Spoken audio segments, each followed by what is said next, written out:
Thank you. That always leaves for a good first impression, right? Is everything working? Nope. Can we see something? Not at all. But I do hope that I can show you something now that's way more interesting than me fumbling around with a notebook here. And it is, like it was already introduced, the detect, deceive, and destroy story. And what's it all about and where all this information is coming from? This is exactly what I'm here for. And let's dive in. First of all, it always pops into mind, who the hell is Sysdig? And it's a completely fair question, but whoever has been working within the network field should be aware of the network sniffing tool Wireshark. And please raise your hand if you're familiar with Wireshark. I love it. The reason why I talk about Wireshark is because Loris Dirjani is our founder. And Loris Dirjani is also the brilliant mind behind the technology that enabled Wireshark for us, for everyone. Loris was a clever guy, and he said, I get all this nice information, what's going on in my network, and he even forwarded this technology to the cloud-native world. So now we have, with Sysdig open source, a capability similar to Wireshark to see what's going on a syscall level within your cloud and your cloud infrastructure, including containers, Windows systems, Linux systems. However, you need someone to tell you, is this actually good information or bad information running around? This is where Falco comes in. This was Loris' hat trick. He's Italian, he loves his soccer references, so that's fine. And Falco is the security framework that is also the basis for Sysdig Secure. We love customers, we love our customers, and we are loved by our customers. So much for the advertisement block for now, because as promised, I want to tell you something more interesting, but I do believe I need to change my resolution because it's a bit cut off. Sorry about that.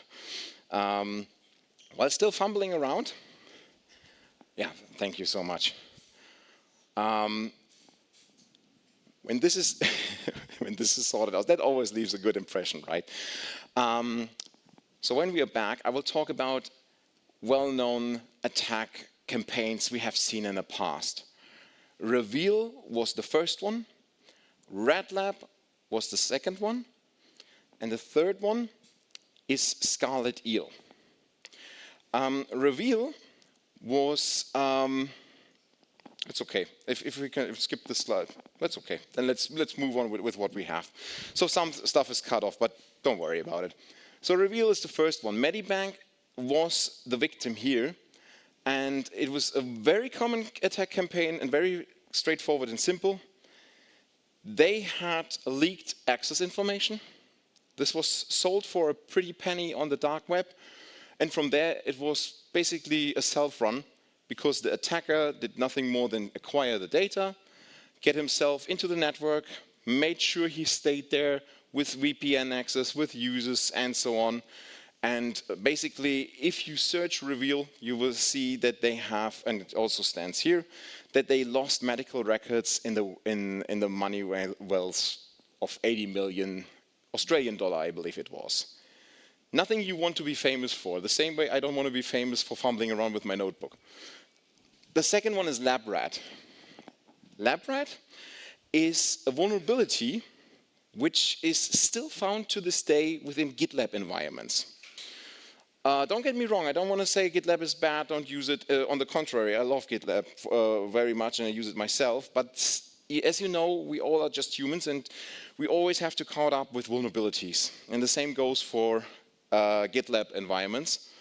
Red Lab is a campaign that focuses on this still prevailing vulnerability, and it basically uses those GitLab public resources for their own gain. So they're not stealing data per se, but they use these free resources for crypto mining, for sharing data, and for spam campaigns.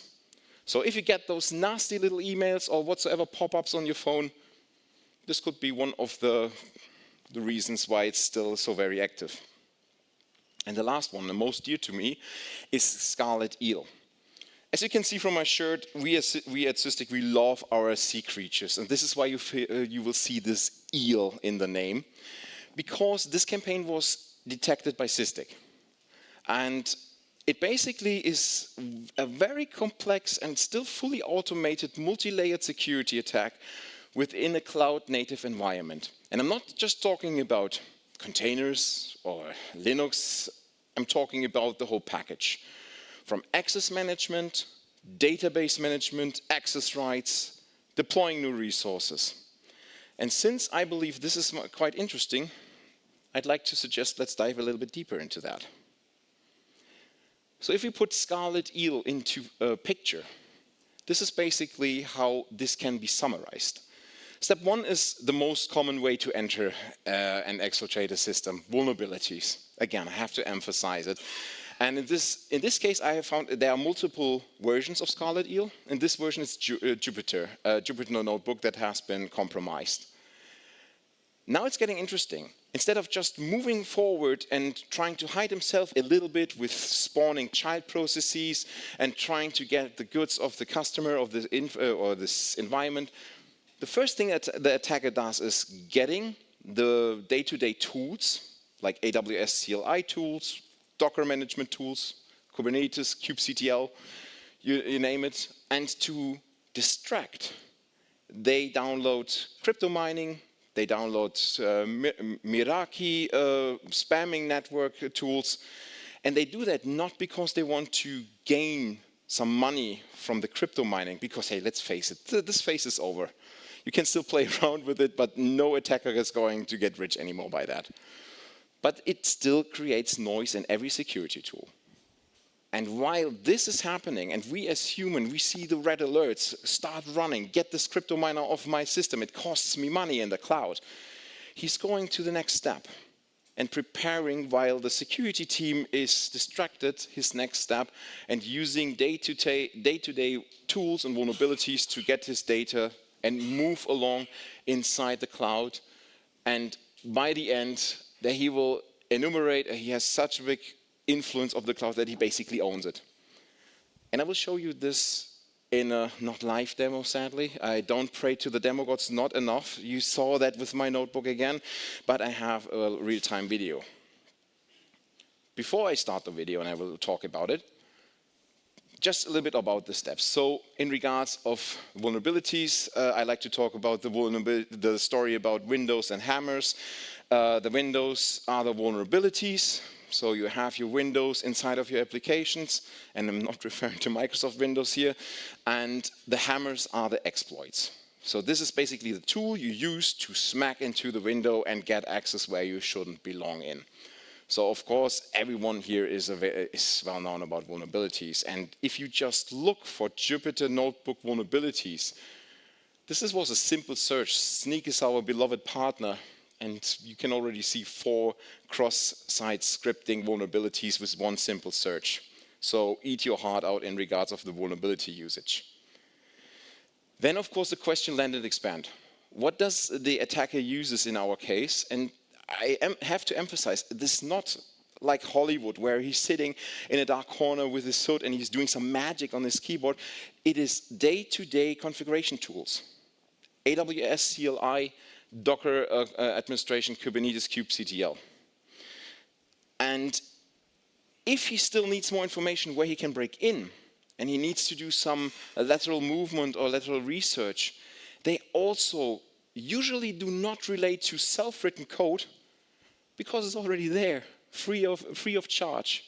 And you will, in my example in the video, you will see Paku, which is an AWS penetration testing tool, open source. You can find it on GitHub. In this case, it's Pirates. It's a pen testing tool for Kubernetes environments. So if you did something wrong, again, we're all just human, Pirates is the tool that will make usage of it, or at least give you the information what's going on and what's wrong. And you can also see if you have something like wget, or you have a security tool which detects curl, wget. The attackers are smart. They're using, again, bash included functionalities. In this case, it's deload. It's a part of the bash of the shell. You do not have to download it. It's just in there. It's baked in. So you really have to think of everything in regards of detecting how the attacker moves inside your network. Step 3 along the race is, of course, to stay there. I mean, if he finds or she finds something good, then they might want to get more of the good stuff and sell it more often. So, of course, the easiest way to get around humans is to hide in plain sight. And hiding in plain sight, in my demo, they will call themselves admin number 6, but it can be admin Joe, AWS support, anything like that. You will definitely see something. If a configuration has slipped through, you will definitely see something odd within those configurations. When this is done, of course, what they're going to do is they want to see where they can get the goods. And if you look in this, like in this example in AWS, you can actually already see in the logs that he's trying to do a lot of stuff. So even if you're not too familiar, he tried to find buckets within the cloud configuration, checks policies and where the policies can access to. Maybe he can copy them for his own goods.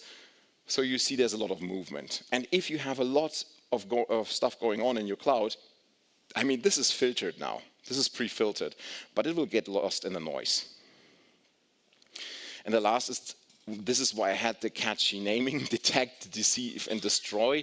So the detection is the crypto mining, which is also deceiving for security people. And the destroy is basically getting the information the attacker needs to stay there and to extract the data that potentially can hurt your business. And we can again see if we dive, this is just one of many examples, but I don't want to bore you to death with bash screenshots. But you can, again, what I want to emphasize is this is nothing fancy. Every Linux administrator in this room can translate this and can work with that.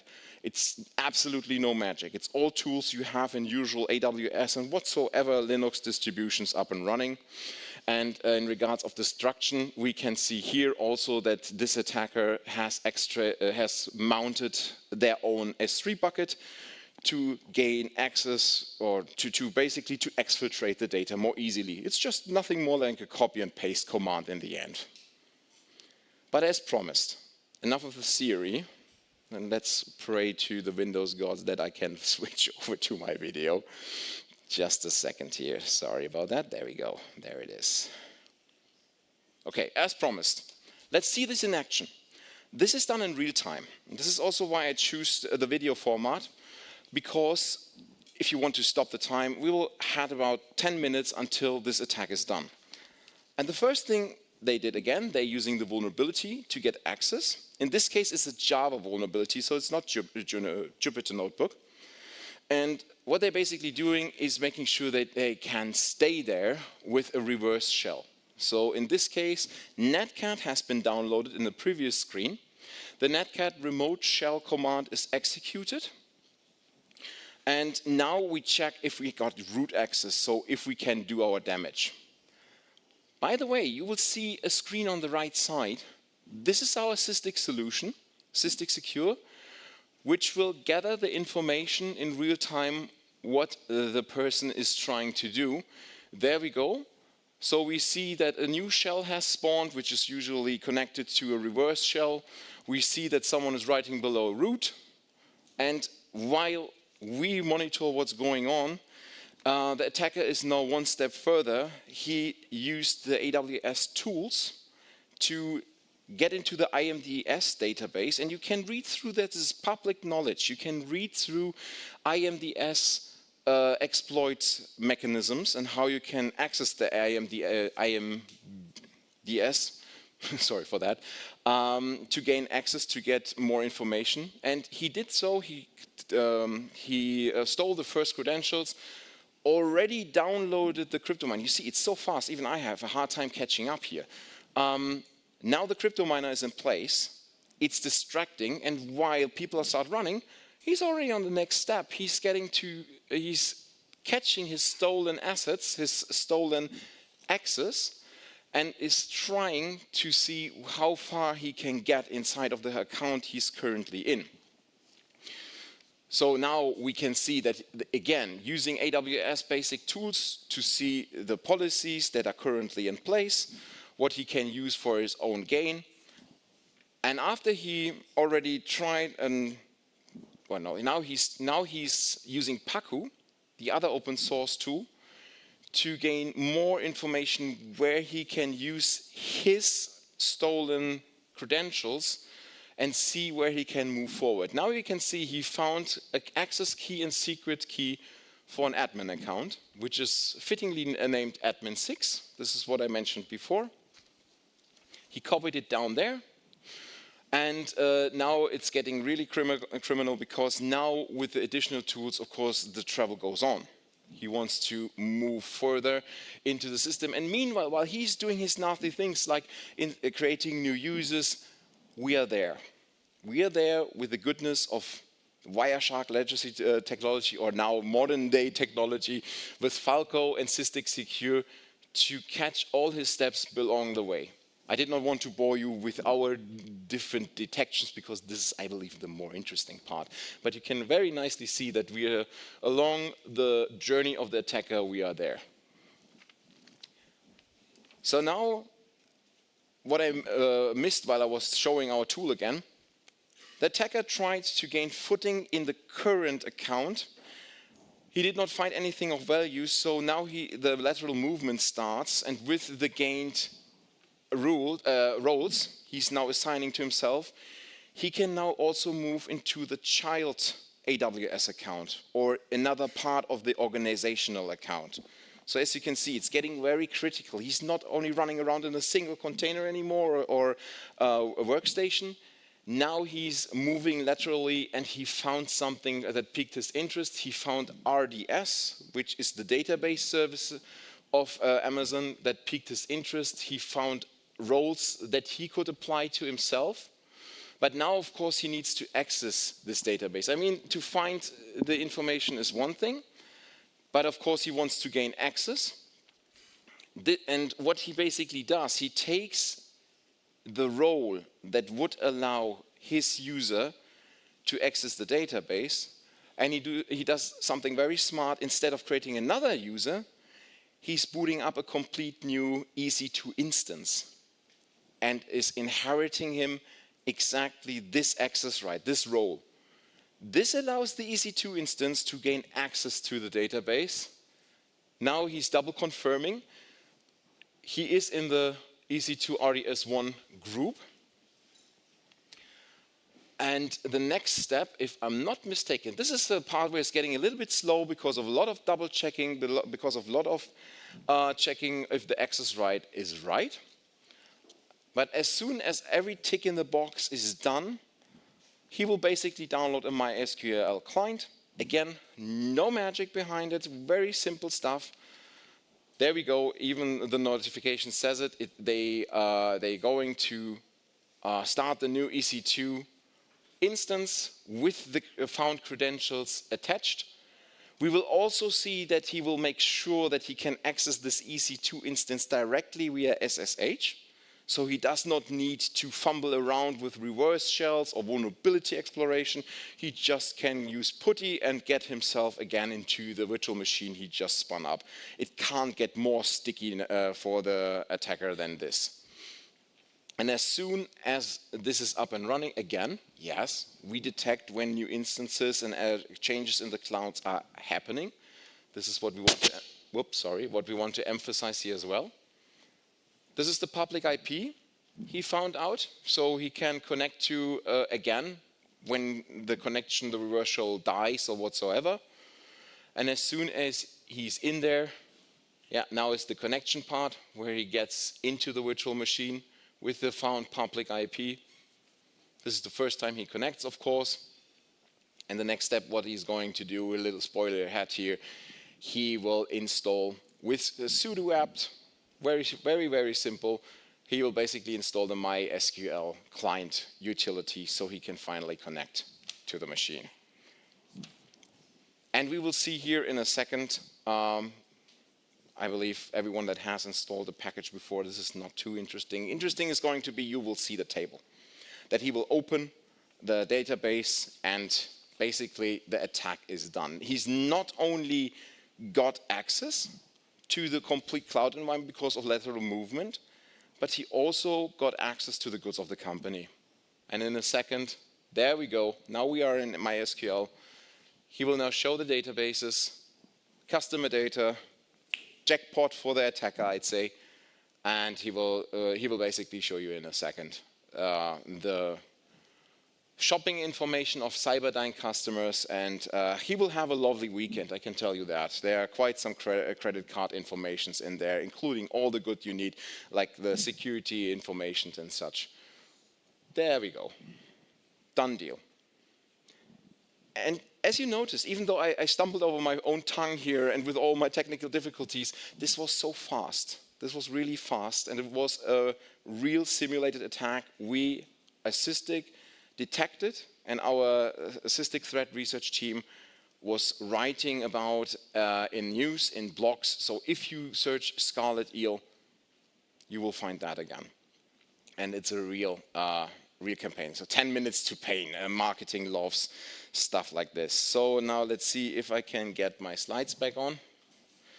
Let's see about that. There we go.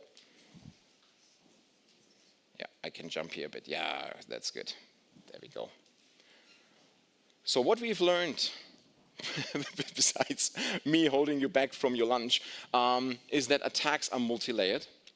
We saw that very same vulnerabilities were involved. Multiple resources in the cloud were involved. Attackers use the same tools as we every day. Attacks are fast. And if you want to leverage this, this is something where Sysdig, where you can also talk to us to Sysdig.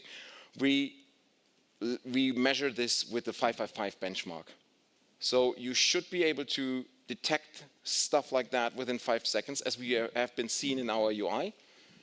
You should be able to correlate those vast amount of information. So from containers, from workloads, from your cloud configuration, you should be able to correlate and triage this in 5 minutes. And last but not least, you should initiate a response. So either kick this guy out or do something about report it to the authorities or whatsoever. You should be ready in another 5 minutes. And this, if this piqued your interest, you can of course react to that with real-time insights, multi-layered security, and automation, of course. And if you want to talk to someone that can provide this, we are more than happy to welcome you at our booth. And if you're not interested, we have a lot of good swag. So just in case you need a reason to come by. And we even have a Lego raffle. So maybe that piques more interest. And for that, I thank you very, very much for your attention. And I think it's time for some questions. Yeah, it's time for some questions. Thank you. Thank you very much. Thank you. I feel very inspired by your talk. I don't know if I'm as inspired to use security tools or become an attacker, since it seems to be very easy and fast. I don't know. Let's see. Do you have any questions? Yes, there is one. Nice. I'll come over to you. And please don't ask what's for lunch. I don't know. It's interesting also, but I'm a bit confused or intrigued with 5 minutes. I don't think that if people are involved in the process of reaction, 5 minutes, it's unrealistic completely. It's a very good point. It's a very good point, because you saw that the human error is used here as well against ourselves. The attacker knows that. And this is why I put on the previous slide as the last point, automation. I do fully agree. I'm talking to customers with 2 or 3 people within security, and they're taking care of complete multi-cloud infrastructures. And I tip my hat to them. I would go nuts after 2 days if I would do that manually. And automation is the key. So a good security, good multi-layered security tool does need to have some form of automation. And in the best way, it should provide you. It should provide you the capability to tip off predefined processes. So, for instance, you see an attack from a certain IP, you want to open a Jira ticket, you want to open a Slack channel, and you want, of course, the firewall to shut down. This should happen automatically. If automation is not hacked, we're assuming that automation. Of course. This, sadly, is another topic. Yeah. Thank you. True. Thank you.